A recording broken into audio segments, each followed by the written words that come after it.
Hello, everyone. Thank you for, listening to this. You might walk out, we never know. We're going to talk about Tony Benn, who is Melissa's father. And if you are not familiar with Tony Benn, he is, how do I put this in a sort of demure fashion? I would say he's one of the greatest parliamentarians of our time.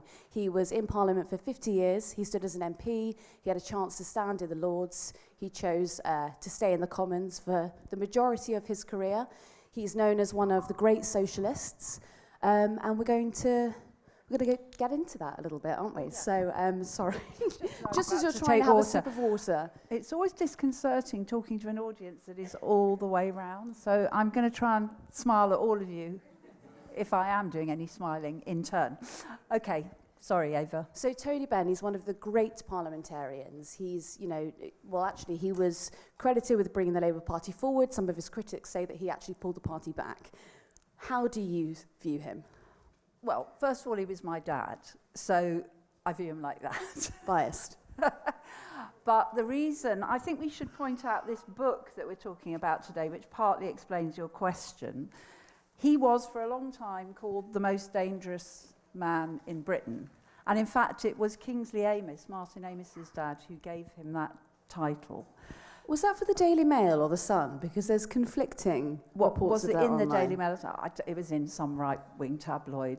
And actually, when I was growing up as a teenager, that was the period when he was considered very dangerous because fundamentally he was a socialist and quite a powerful socialist. So you said you had a formulation that he kind of took the Labour Party forward and then maybe took the Labour Party back. There will be people here who might have seen him as being destructive of the Labour Party in the 1980s. And I think you're hearing from Polly Toynbee later. And like Polly Toynbee as I do, I think she was one of the people who thought that because she started up a separate party. But the great thing about looking at someone through a longer lens, so he died 11 years ago, he was born 100 years ago, is it all settles. And you see, and I think that everybody will see him in a different way. And the truth is that he was a very powerful speaker. He was a very thoughtful politician. In this book, there are lots of articles and speeches and chapters from books which show how deeply he thought about the society he was in. He changed politically throughout his life. He was affected by people. He didn't just stick to the same view. And he was very courageous. He stood up for the things he believed in, and he was abused for it. And one of the things I've learned in my own life is when I was growing up, I thought, oh, how hard is it to stand up for what you really believe in? Everybody can do that. I think it's very hard to stand up for what you believe in. And I think in today's world, it's really hard. And I think it's actually harder for women. But there weren't many women in politics when he was around. Nothing to do with him, I should say. But it was just a different era. So I have come to, look, because he was my dad, my job in life was to grow up, enjoy my family life, and go and make my own life. But I've been interested to come back and look at his political life, and I feel great admiration for him and quite moved by everything he did and all he went through. I don't want this to sort of... Well, I feel the same. He's not my father, but he is the, he is the man who got me into politics. Let's go into... So he was extraordinarily progressive, and I would say that actually some of his ideas are more pertinent now than they were when he was speaking about them at the time. I mean, one of those, he sort of rejected this idea of pomp and how he believed that Britain was too pompous. He thought the monarchy was sort of wasn't modern enough, and we needed to move away from that sort of... You're looking at me as if I'm... Well, no, because you mentioned this when we were discussing what we talk about, and I don't think it was quite that he cared about the pomp. He was a very simple person, and he didn't care about all that. But really, he saw the monarchy and the constitution as quite rigid and hierarchical. And I don't think he had anything against the royal family themselves. I don't think he was interested in the royal family. But I think he saw the royal family as symbolising a very hierarchical, snobbish world of England which it certainly did in the 1950s and 60s, and to some degree still does. So you look at the unelected House of Lords, you look at the role of the Church of England in the House of Lords, you look at all the honours, OBEs, MBEs, and so on. And he was critical of all that because he thought it stood in the way of change. It wasn't the costumes he minded so much, it was what it meant about power. Does that make sense? It does make perfect sense. So then why did he want to have the Queen removed from the postage stamp? Oh, because he was Postmaster General in the 60s, and I think he thought there were more interesting images than the image of Queen Elizabeth's head. But I don't know if any of you watched The Crown, which is that really, yeah. So I loved The Crown, and there was an episode where the Queen was looking at postage stamps, and they said, Your Majesty, Anthony Wedgwood Benn wants to get rid of your head on the stamps, and she said something disparaging about him. In the end, they just shrunk her head on the stamps.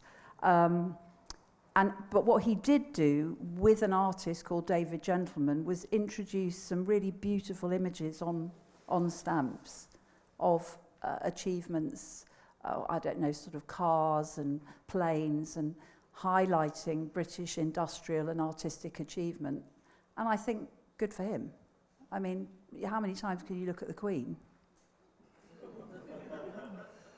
Yeah. He was also a believer in, he had a rather progressive industrial strategy. Yeah. He believed with moving with the times. Yeah. Can you talk to me a little bit about that? Well, actually, one of the things he argued for, and when he was Minister for Industry, did a lot to promote, is now an idea that nobody would talk about, was the idea of workers' control. That I think the word control, particularly after the Brexit debate, take back control, I think we need to sort of, I don't like the word control anymore, because I think I see Boris Johnson and Nigel Farage and I have to sit down, which I actually already am. But he thought that the people who worked in industry, and we had a lot more industry in the 70s than we do now. I mean, it's an amazing fact to me that 80% of our economy is made up of retail and services. I find that incredible. But there was a lot more making of things then. And he thought the people on the shop floor and the people making the cars, making the aeroplanes and so on, had as good an idea of what would make a good product as managers. And that was considered completely crazy then. I think it's still a very good idea.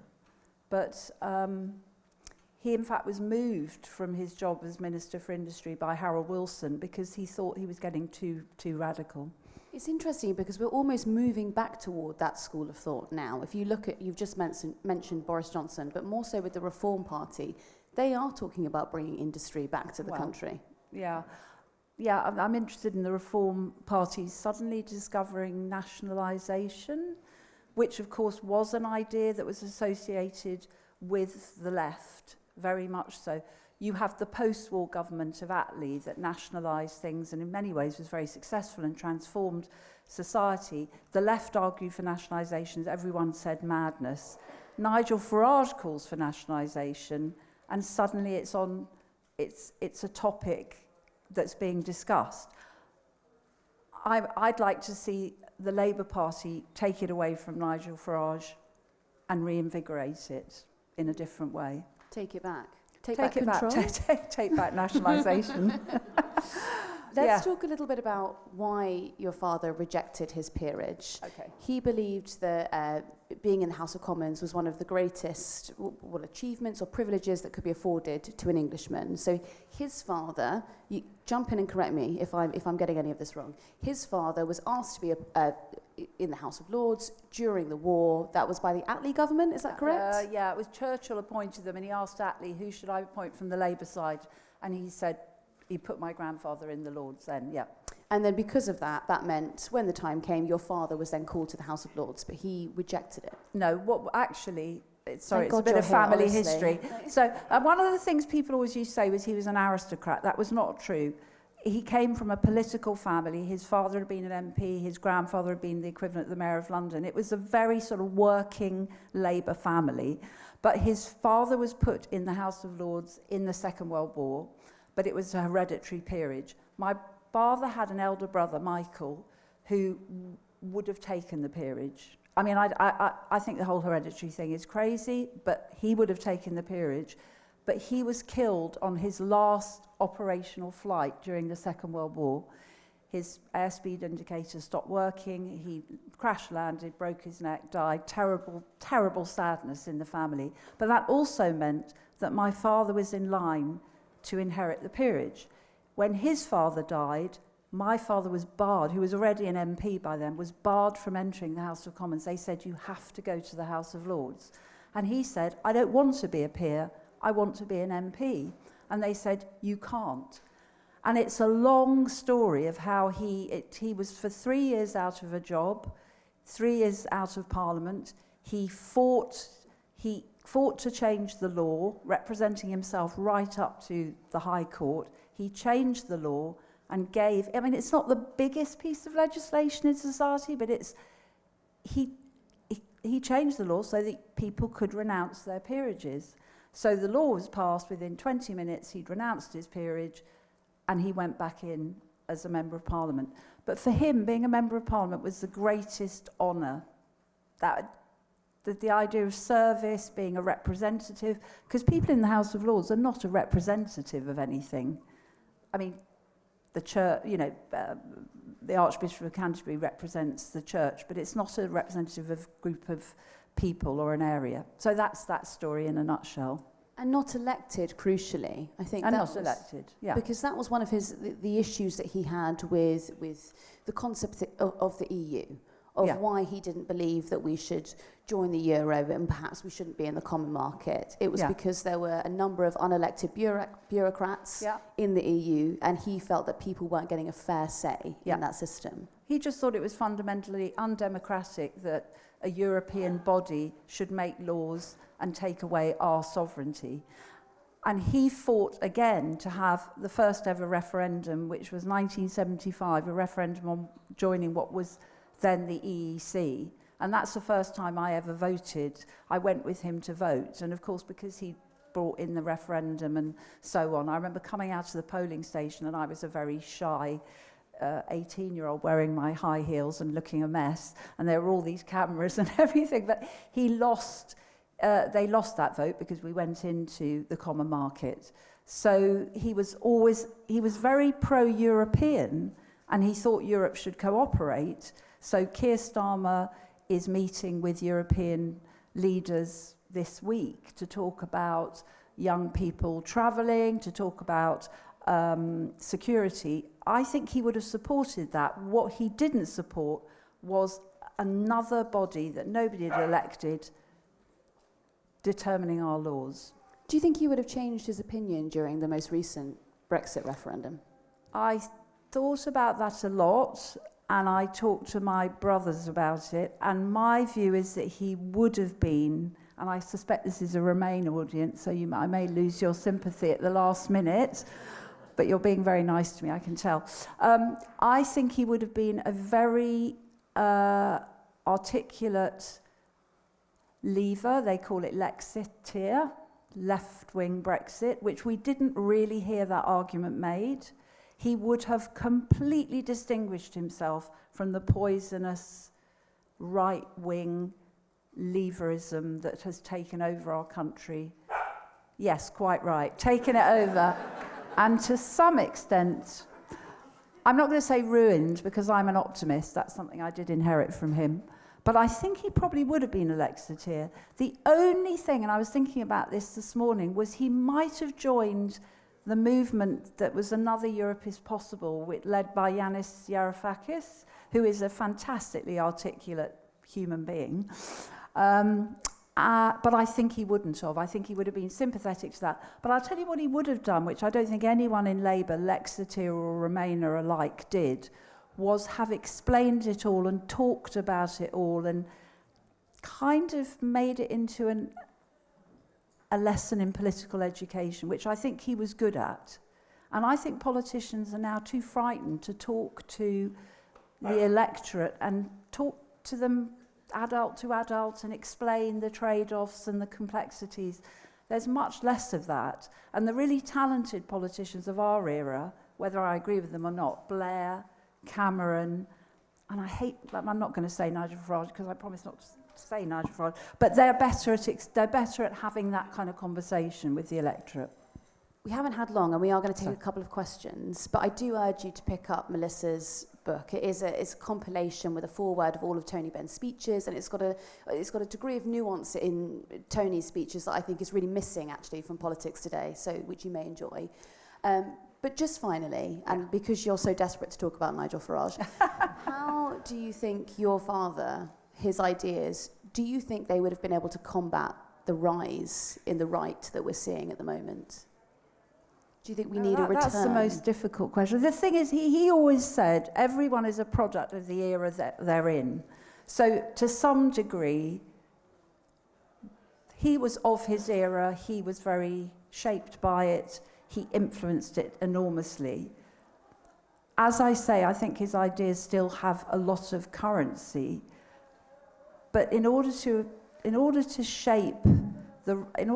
stop the rise of the far right, he'd have to have been in this moment and reacted to it.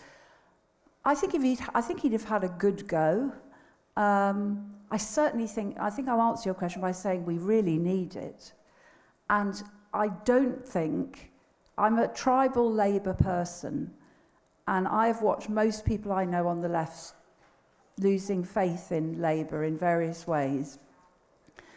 But I'm going to say I don't think that the current Labour Party is making that case as I would like to see them make it. So actually I'm giving you my view, which you're not here to hear. But